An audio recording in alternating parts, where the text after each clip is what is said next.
Good afternoon, everyone. Welcome to our third intermezzo lecture concert. Today we will have a lecture and performance by Giovanna Barbati on the Neapolitan School for Improvising on the Cello, Francone's Passagagli of 1699. Before we start, I would like to remind you that this event is being live streamed. To minimize distractions, the chat function has been restricted to hosts only.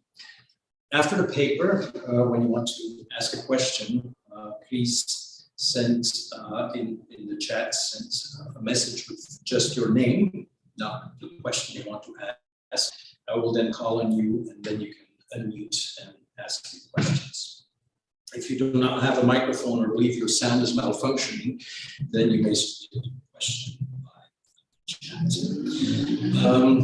I'd like to first also thank everyone for being here today on YouTube and on Zoom, and especially also thank our sponsors and the people who have supported us throughout this process of many years of musicking at this point. And that is, first of all, the Organ Humanities Center, Central Lutheran Church, and especially for today's lecture performance, also Diane Dugas and Amanda Powell, also John and Krista Brombaugh, David Wade, the Eugene chapter of the American Guild of Organists, and the School of Music and Dance at the University of Oregon for their support. Now, just a few words about Giovanna Barbati. She joins us today from near Pescara in Italy. And she is a cellist and a gamba player. She teaches viola da gamba at the Conservatory in L'Aquila and teaches Baroque cello at the Conservatory in Parma. So she's had a long career as a Baroque cellist and gambist, not just in Italy, also in Austria, and traveling, touring all over Europe too. Her research is pretty fundamental and very important, I think, in the world of Baroque cello playing today, because she has started rethinking not only just the whole cello pedagogy, especially for 17th and 18th century cello playing, through the exploration of patimenti, exploration of solfeggi, and also of methods that tutor books that go back to the 18th century. So she has published together with Guido Olivieri the Gaetano Francone's Passagagli, about which she will talk today. She will also perform them. And there is actually a very important article that she published a few years ago titled Il n'exécute jamais la basse telle qu'elle est écrite. So he never plays the bass as it is written. It is on the use of improvisation and teaching low strings in a recent volume edited by Fulvia Morabito on musical improvisation in the Baroque era, which was published in Denaat in Belgium by Brebos in 2019.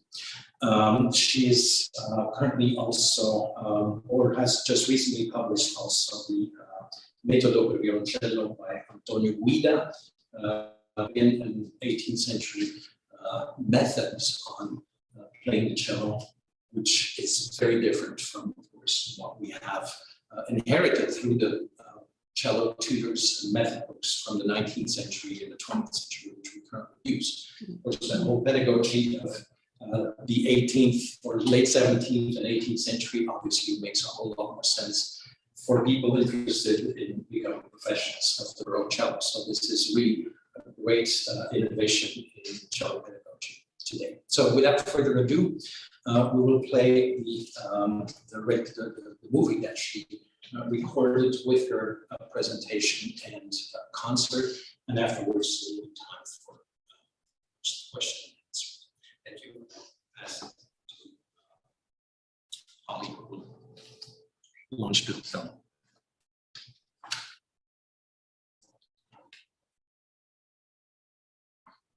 Good evening. I'm glad to present here my work on Gaetano Francone's Passagagli, and I thank the organization for inviting me to this very interesting conference. For this lecture, I'm using some parts of the article I wrote about the 10 Passagagli, which is forthcoming in a volume edited by Guido Olivieri, Marchitelli, Mascitti e la musica strumentale napoletana.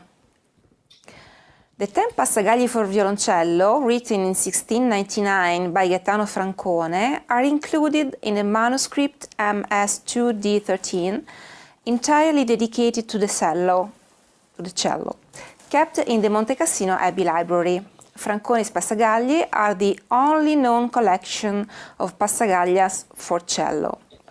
In the title we find the indication per violoncello, one of the first uses of the instrument's name in the Neapolitan area, as it was only around 1708 that the term violoncello appeared in the registry of the Real Chapel of Naples following Francesco Paolo Supriani's appointment. Until today, it was thought that the cello first developed in two centers: the circle of Francesco II d'Este in Modena, connected to the Bolognese circles, and the Roman environment. The Monte Cassino manuscript attests an advanced use of the cello in the last quarter of the 17th century, also in Naples. Here we see the book cover of the Monte Cassino manuscript. It includes 28 sonate a due viole del signor Rocco Greco, 2 sinfonie per violoncello del signor Giovanni Bononcini, 1 balletto anonymous, and 11 antifone del signor Rocco Greco. Francone was a string teacher in the Sant'Onofrio Conservatory from 1688 until his death in 1717. He was elected governor of the Congregazione e Monte dei Musici in the Church of San Giorgio Maggiore, the biggest and strongest musician association in Naples. From 1797 until his death in 1717, Francone played first violin at the chapel of the Treasure of San Gennaro. He is described as well-known, virtuous of all skills. All Francone's biographical information are taken from Olivieri, The Early History of the Cello. We already know that the passacaglia, or passagallo, or passagaglio, is a 4 measures ground, or basso ostinato. It features 2 alternative patterns, the descending tetrachord, that we see here, A, or the bass sequence 1-4-5, B. These 2 sequences can be combined. Passacaglias appeared in Italy at the beginning of the 17th century, included in collections for guitar with alfabeto. The first examples can be found in Girolamo Montesardo's treatise Nuova invenzione di intavolatura per suonare i balletti sopra la chitarra spagnola, Florence 1606. Montesardo writes in the foreword that the Spanish term passacaglie is synonymous to the Italian ritornelli. This is an interesting point as it helps us to confirm the purpose of the passacaglia, that is, improvisation. As a matter of fact, according to the Broussard, Dictionnaire de musique, ritornello means a petit retour, but also prelude, which was one of the main forms of improvisation. We see here 2 tables of the keys of all the passagagli. We see that the first 8 are ordered according to the scale. The 2 last ones are in the most comfortable keys of the whole tuning, as B flat and F correspond to the lowest 2 strings. In the tables of the grounds, we can also see that the pattern is strictly kept throughout the collection, with only very little rhythm variations. Each passacaglio includes many variations. In total, there are 147 on the same bass of a 4-measure pattern. Variations are not arranged in a progressive order of difficulty. For example, already in Passagaglio number 1, variation number 8 features wide leaps of 16th notes, like the 2-octave leap in measure 32, one of the widest of the whole collection. Chords or double stops, as well as cantabile passages, are missing. The passagagli show variations of the bass rather than on it. In each bar, the first note of the variation coincides with the fundamental at the bass or with the third. The collection looks like a school of virtuosity, which explores the technical possibilities of the cello at the time. The passagagli are written exclusively in the bass clef. The range goes down to the B flat 1, indicating the all tuning B flat F C G. The range is very narrow given the very sporadic use of the fourth string, and the upper extension almost always limited to E4, with very rare expansion to F sharp 4. With this tuning, E4 turns out to be the highest note of the third position, and the F sharp 4 the highest note of the fourth. The scarce use of the fourth string and notes over the third position suggests a thick fourth string with difficult emission in fast notes, and to a neck longer than today, forcing the overextension of the hand to cover an interval of a fourth. Indeed, in the Neapolitan technical tradition, they arrived in fourth position through an overextension of the hand, still present in Salvatore Lanzetti and Antonio Guida's fingerings, respectively in the half and at the end of the 18th century, as well as reported also by Corrette in his Method 1741. In Corrette we find both the modern third and fourth positions and the old one with the overextension, that is, the third and fourth together. Francone's instrument was tuned differently to modern-day practice. Either called violoncello or viola, Francone's instrument is a cello tuned in B-flat. Indeed, some sources show that the two different names, viola and violoncello, related to the same instrument. On 28 August 1697, the governors of the Cappella del Tesoro di San Gennaro appointed Greco to replace Paolo Antonio Doria as prima viola.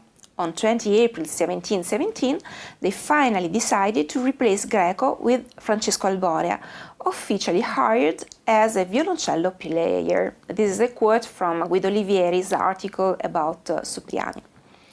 The complicated topic of the various names given to the bass strings instruments in Italy is well handled in the article by Mark Van Squeek, Both Basses in Corelli's Rome and Violoncello and Other Bass Violins in Baroque Italy, and by Bettina Hoffmann in Gli Archibassi di Antonio Vivaldi. We find a range similar to that of Francone's cello that makes us think to a similar instrument in a contemporary source, the aria with viola obbligata in l'Amazzone Corsara by Carlo Pallavicino, performed at the Royal Palace in 1689. It's the only aria with an obbligato instrument of the whole opera. This implies a considerable consideration of the cello's characteristics in relation to the voice, as well as the presence of a virtuoso on the instrument, confirmed by the fact that also in other works of the period, in different places of Italy, the only arias with a solo concertante instrument is the cello. We find various techniques for improvising an obbligato part in Rocco Greco's Spartimento for Violoncello. I'm preparing a paper about this topic in collaboration with Catherine Ban. We see here the aria with viola Non ha tante stelle il ciel by Carlo Pallavicino from the opera L'Amazzona Corsara, Scene 12. The viola line is written in the baritone clef. We find references to the use of bass violins in Pallavicino in Mark Van Squeek's article Violoncello and Other Bass Violins. We find arias with obbligato cello in different places of Italy. The only arias with obbligato instrument feature the cello also in the collection of arias from the opera Ercole Trionfante by Bernardo Sabadini, 1688, Piacenza. We find many compositions with obbligato cello in vocal music in Rome too. The flowering of a repertoire for obbligato, cello, both in Naples, Rome and Emilia, among others, in the very years in which Francone wrote the Passagagli, shows the degree of development of the cello and its affirmation with a leading role in the Italian vocal and instrumental production. It also makes it possible to link the didactic goal of the Passacagli to the widespread obbligato instrumental practice. To fully understand how the teaching of improvisation could work in the Passagagli, let us see in short the general topic of the early teaching, which is related to the early role of the musician. Today we generally think of two separate fields.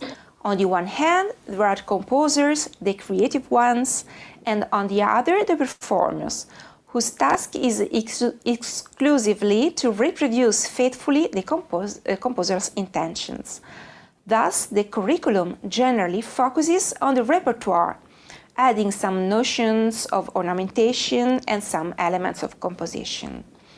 Up until the 18th century, the situation was very different. Musicians were only considered true virtuosi if they could improvise. Francesco Galeazzi writes, for example, in Elementi teorico-pratici di musica, 1791, "We have now made a good player, but a practical player, a slavish performer, nor can we yet give him the title of virtuous, which is due only to who possesses the genius of invention." Also, Christopher Simpson underlines the importance of improvising for the perfection of playing. He writes in the Division Viol, 1659, "He that had not the gift of nature of invention in so high a measure as to play extempore to a ground, may, notwithstanding, give both himself and hearers sufficient satisfaction in playing such divisions as himself or others have made for that purpose, in the performance whereof he may deserve the name of an excellent artist. For there the excellency of a hand may be shewed as well in the other, and the music perhaps better, though less to be admired as being more studied." This is, in my opinion, a very important point, as it's very different from how we value today a good performance. It's widely accepted today that the best performance is the perfect one that is without any errors, while Simpson is explaining that the best could have some imperfection, but should be improvised. Many are frightened by improvisation precisely because creating on the spot can involve imperfections from the present point of view. Until the end of the 18th century, grounds or bassi ostinati were widespread as powerful teaching tools. The passacaglia is among the easiest and interesting grounds. It's short, as made of only 4 notes, and its harmonic circle constitutes the basis of the tonal language. For these reasons, it's particularly suitable and useful also for beginners.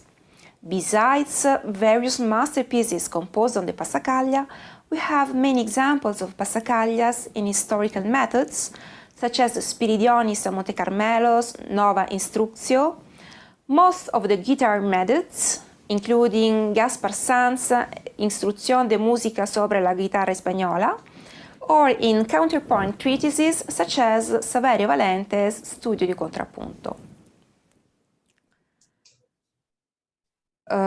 In teaching, it was very important to give many examples, as Gaspar Sanz writes in the foreword of his treatise Instrucción de Música.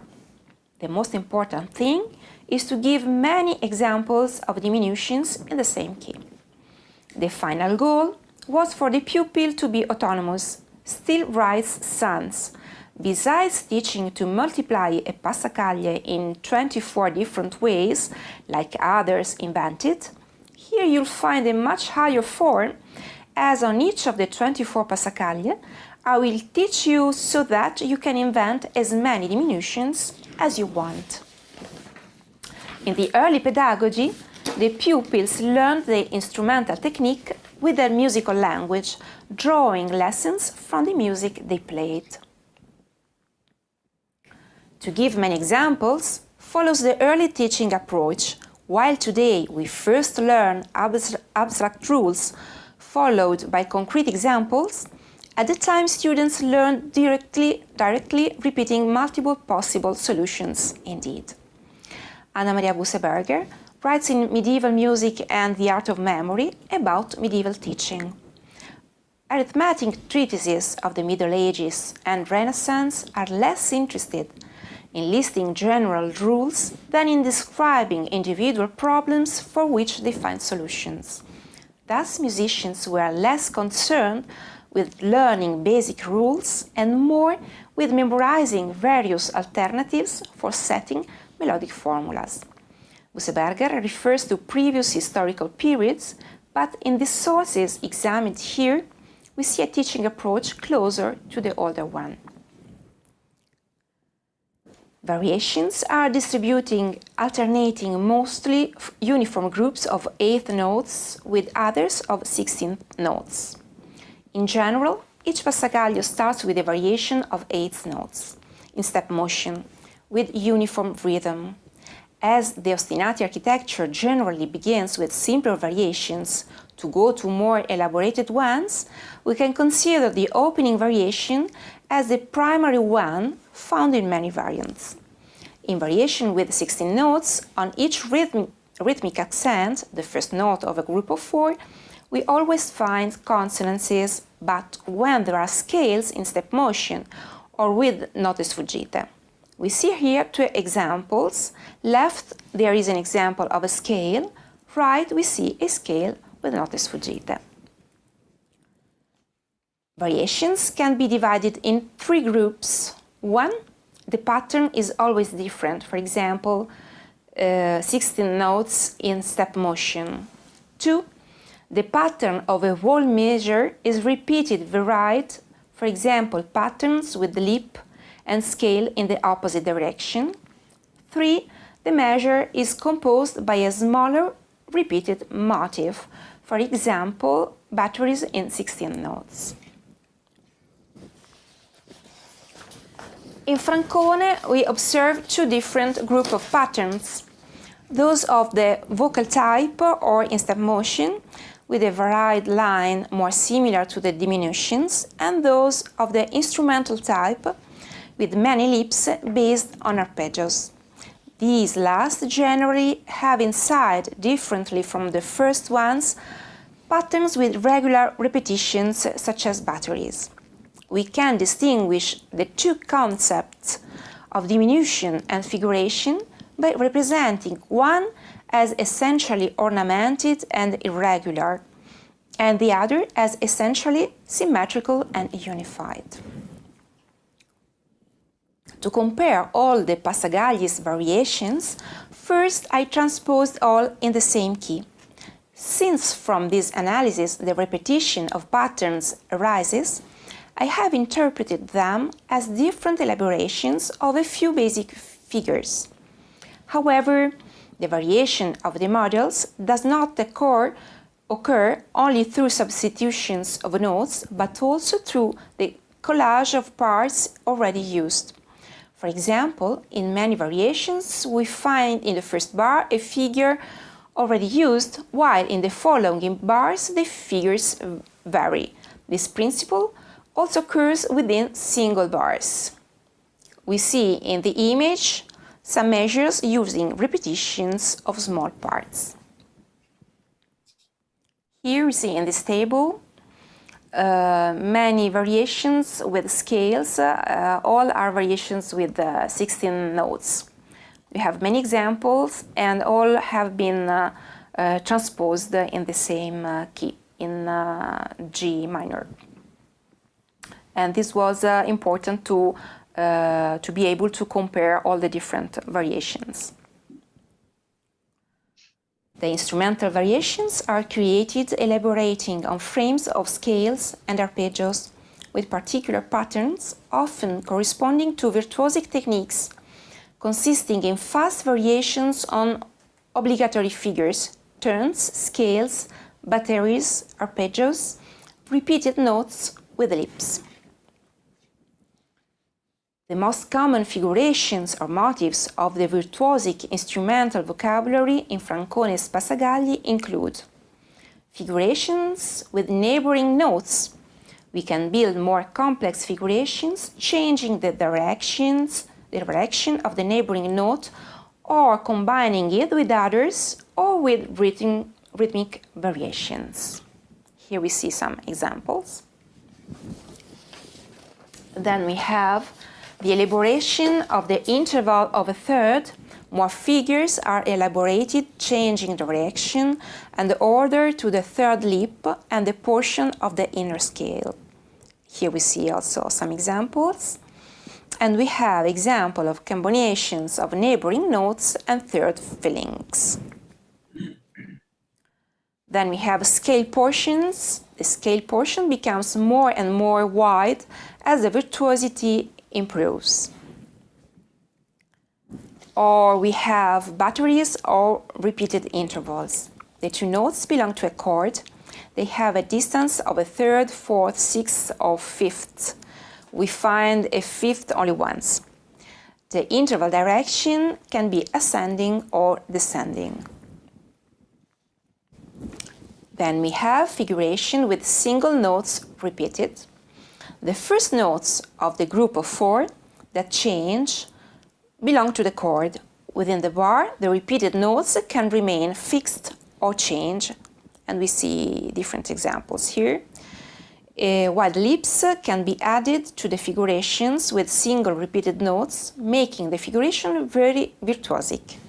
The direction of the jump can vary. The repeated note can be varied with a neighboring note. This figure adds difficulty. Using the notes of the broken chord in an open position, we get more complex figurations.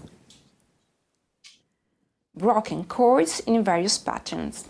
Since they consist of successive skips, they are present only in 8 notes, with repeated single notes or note groups. And then we end with the virtuosic passages. When we combine broken chords with other elements, we get more intricate and interesting figurations. Here we see some examples. In the end, combining the various elements, we get extremely varied and virtuosic passages. And now just a few words about the concert. For this concert, I'm using the all tuning of the cello, one tone lower, B flat, F, C, G. The cello has a very different sound, and the hand positions are very different from the standard tuning. I wanted also to play at the cello a virtuoso piece composed originally for violin, that is the Bizzarrie sulla Ciaccona by Matthijs, and to perform a piece originally composed for cello with the standard tuning. This is the Tarantella by Giulio De Ruvo. Concerning my variations, I chose the ground used by Giulio De Ruvo for another tarantella, and I transposed this ground one tone lower. We know that the challenge of overcoming limits at the instrument is a great push for the evolution of the technique, and I wanted to reconstruct such a challenge. I thought that musicking could be an appropriate place for this. Thank you.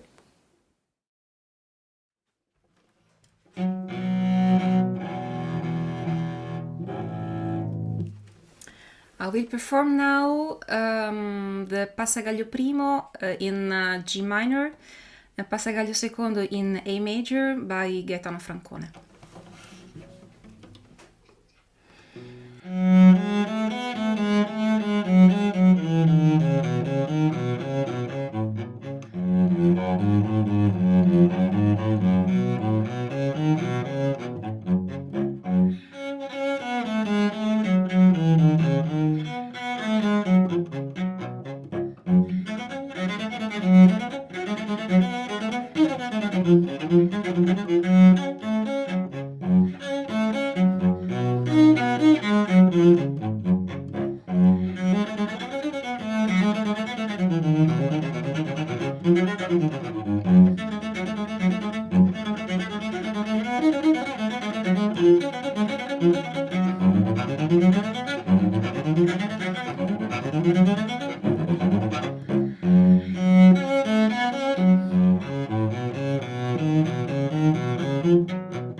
Next pieces are Passagagli per la lettera E and Ciacona per la lettera B by Giovanni Battista Vitali.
And now the Tarantella by Giulio De Ruvo.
I will perform now by Nicola Matteis, Bizzarrie sopra la vecchia sarabanda over Ciaccona.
I will play now by Gaetano Francone the Passagaglio nono in B flat and Passagaglio decimo in F major.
I will play now my variation on basso di passacaglia in F.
I will perform now my variation on the bass of Tarantella. And I took a bass written by Giulio De Ruvo, and I transpose it to one tone lower.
Thank you, Giovanna, for this absolutely fascinating presentation. Beautiful performance too. Your cello really sounds beautiful in B flat. Complimenti for all the work to, making that work, especially in this repertoire. The Matthäus I didn't know, and it's quite a job to to perform that. It's really difficult. What's amazing too is that you've shown basically everything that the cellist needs to know to then end up being able to do what Catherine Bond was talking about this morning. All the tools are there to start actually performing a bass tune. It's also amazing to me how much of these Passagagli by Francone, but also the Vitali you showed, how much of a learning school, not just for improvisation, but at the same time for just playing on the cello technique, both techniques. This is offering. So thank you for sharing that with us. Of course, I have questions, but I don't want to take over the floor here. I would like to start by seeing if there are any questions from the audience. May I say just a few words? Because in Zoom, the images were totally not in time with the music. I don't know if in YouTube it worked or not, or it was only my problem. I don't know this. It was perfectly. Okay. Okay. I feel better now. I feel better. Okay. No worries on our side. Okay. Yeah. We have comments from Eleanor. Okay. There's a question for Eleanor Fry. Fiore in Parma operas produced in Milan, and the collection with arias and published from Como could be added to your list of connections between cello and Italian opera in the late 17th century. Was a comment, I guess. Then I see a comment from Jonathan Hunt.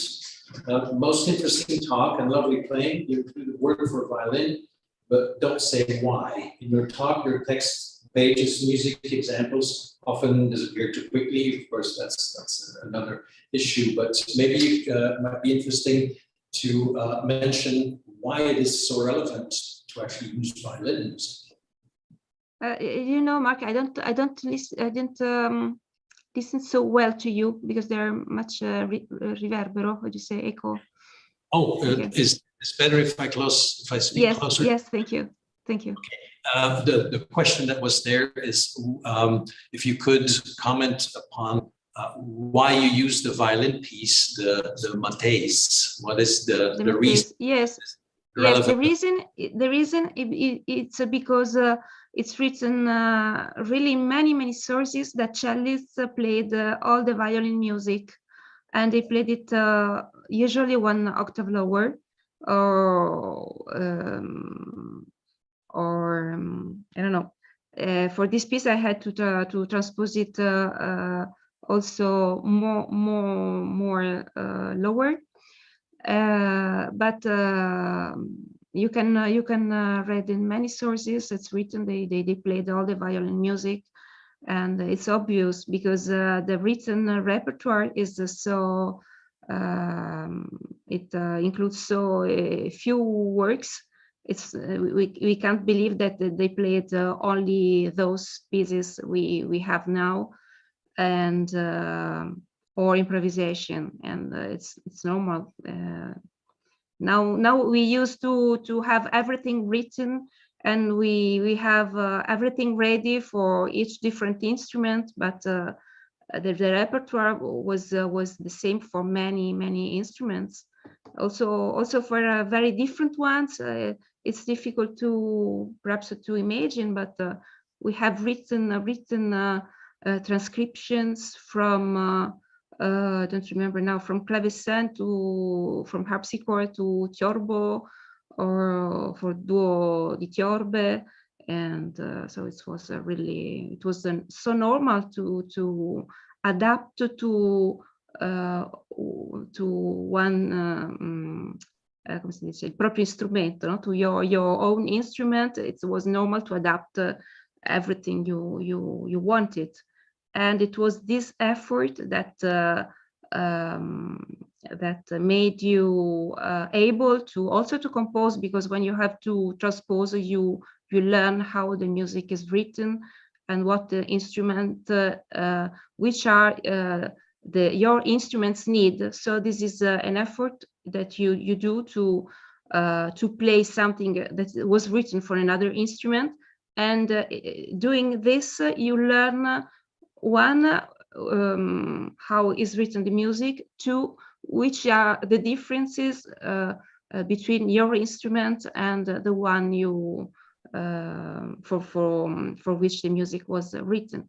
So for me it was a challenge. I said a challenge, but it's an exercise very useful, and I usually play also many things, especially with the viola da gamba. I have to say, many pieces written for violin or for flute, or I transcribe pieces written for harpsichord, and transcriptions are for viola and harpsichord. For example, we have the suite by Forqueray, which are wonderful music for viola da gamba and continuo.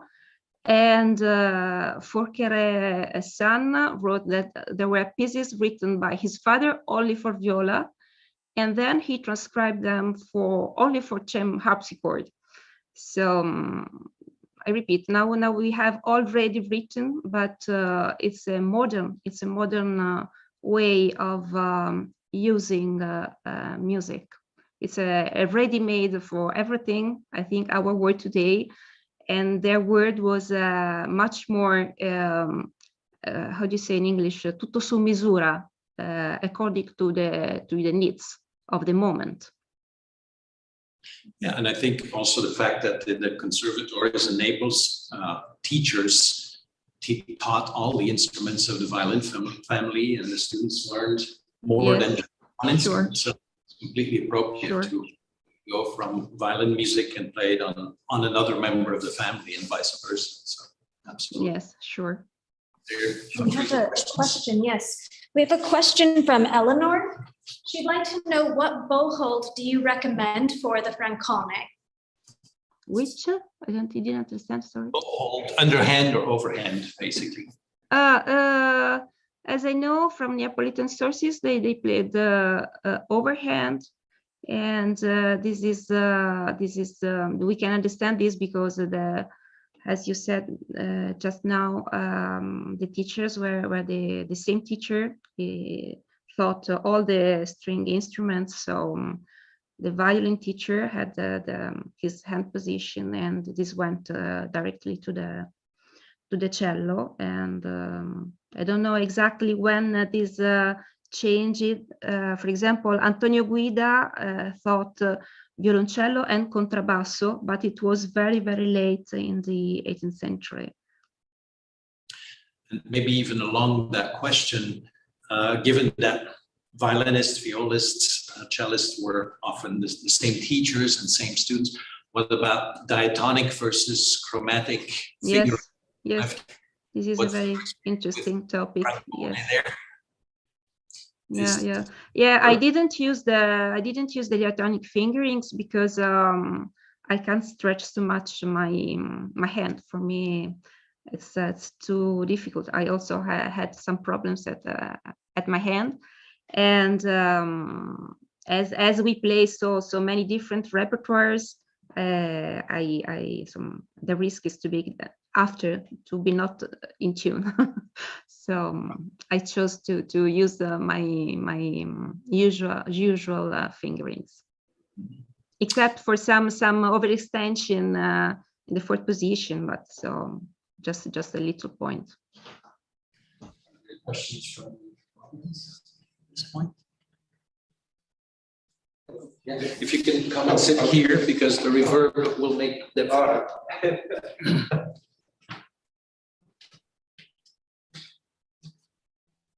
Yes, thank you for a very arresting performance and informative talk.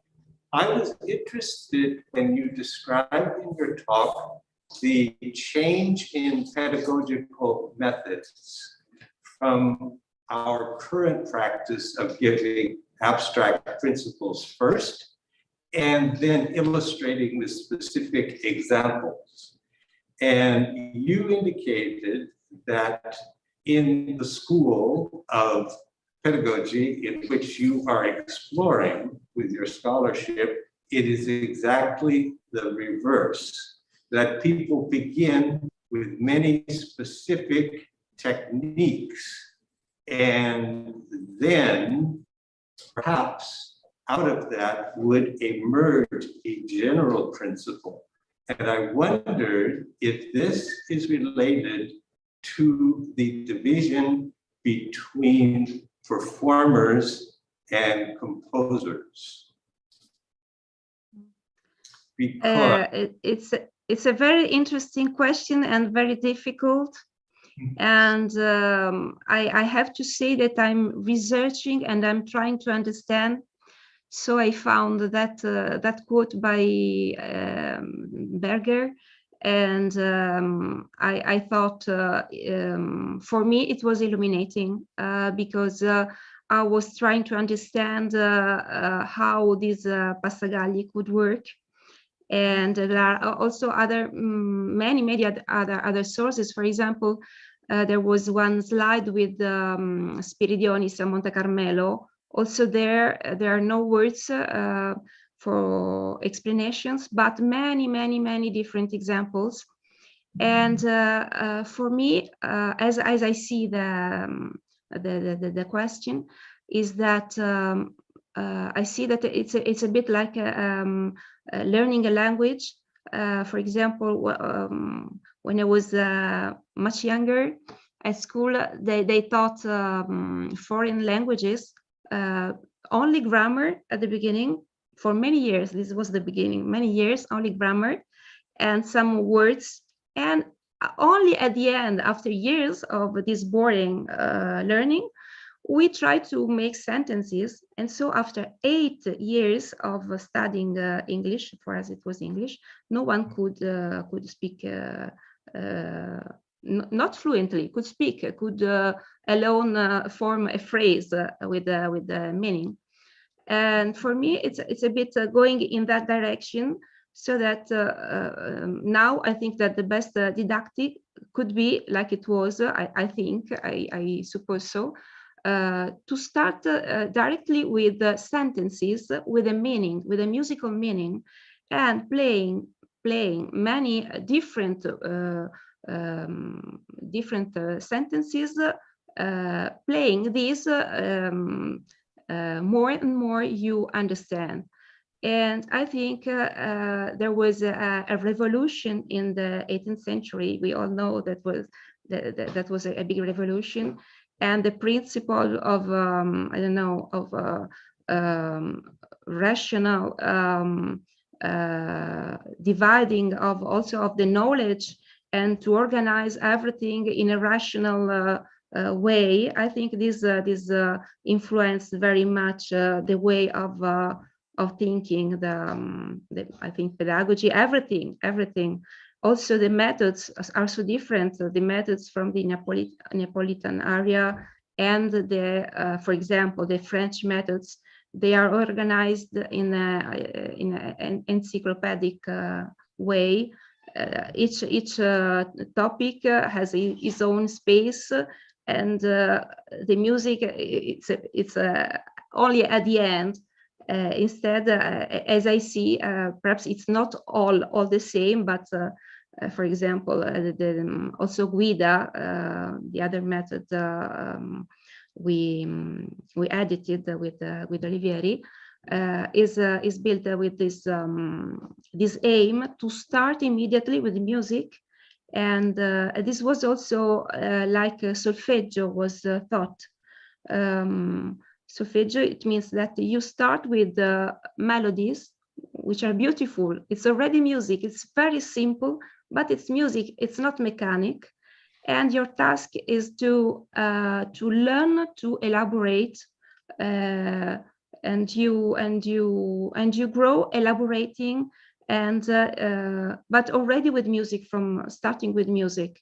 And I think this is a very, very different way of thinking pedagogy, but also music, and also the role of the musicians. It's many different faces of the same problem, perhaps. Yes, I think that is very good to think of music as a language, because my grandmother was not a native English speaker, so she would talk to me when I was a little child, and I learned the language, but I didn't know any rules for it. So when I went to school, I had to learn the rules, and it was approaching the language in a very awkward or new way. And it made me more, I would say, hesitant when I was learning the rules. But when I was just sitting on her lap and listening to her, it was much easier to learn how the language flowed, how it went. And I think that music is maybe a language like that. Perhaps I see like this. Thank you. Thank you. I think if there are no further questions in the chat or on YouTube, I think we are out of time now. So thank you, Giovanna, for this fabulous presentation. Thanks to everyone who was here on the Zoom or on YouTube. The next event is this afternoon in 2.5 hours from now, so at 3:30 Pacific daylight time, and that's the keynote presentation by Guido Rivieri on Neapolitan instrumental music. Thanks for being here, and thanks again to Giovanna. Thank you. Thank you.